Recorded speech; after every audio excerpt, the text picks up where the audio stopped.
In about a month, weed will be legal in Canada. But if you're planning a trip to the U.S., you could get tripped up. American federal laws still consider cannabis illegal, and border guards can question you about pot use, whether or not you work in the industry or invest in it. And they can block your entry based on your answer. Jeannie Lee is here with more.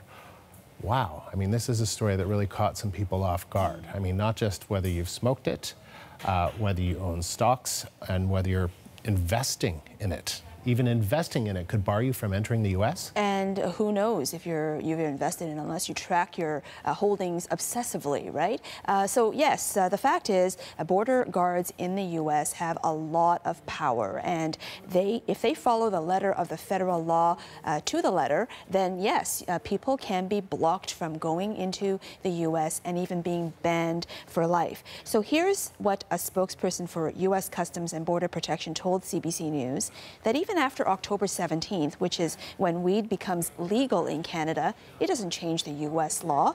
And what is going to happen is that working or having involvement, that is where it becomes really rather broad. In the legal, even the legal marijuana industry in the U.S.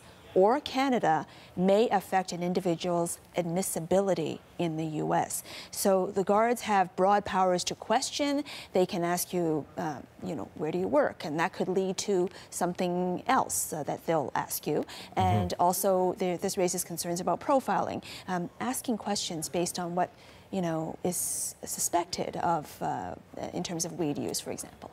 I can see a lot of people could be banned by this. I mean, as you alluded to, what about your mutual funds? I have some mutual funds. Right. I don't know exactly what is being invested. I'm not paying that close attention. Exactly. That can change moment from moment, right? So anyone who admits to using weed, even after it becomes legal, and certainly those who admit to using it in the past at a time when it was illegal, well, you have to be very careful. So here's who could be affected. Just breaking down some of the numbers, depending on the source, you have 4.6 million Canadians who have admitted to pot use. And every single day, there are thousands upon thousands of trips across the border, just to buy gas in some cases. So 42 million same-day trips to the U.S. last year, and every time you have to answer questions. And who knows how many employees there are in this burgeoning industry. There's something that is changing moment by moment as well. And of course, anyone with an investment in pot. So in mutual funds, if you've invested in a pot company directly, but say in a mutual fund, as you say, or an ETF. Where you sort of you allow the investors to kind of invest on your behalf. Exactly. ETF tracks different indexes, and a lot of indexes have pot stocks in them.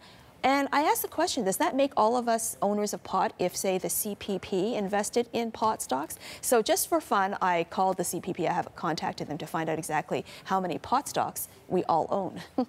Oh, okay. We don't know yet. We don't. We're waiting. Haven't heard back. That'll be interesting. As of March 31st, the record was none, but I'm waiting. Okay.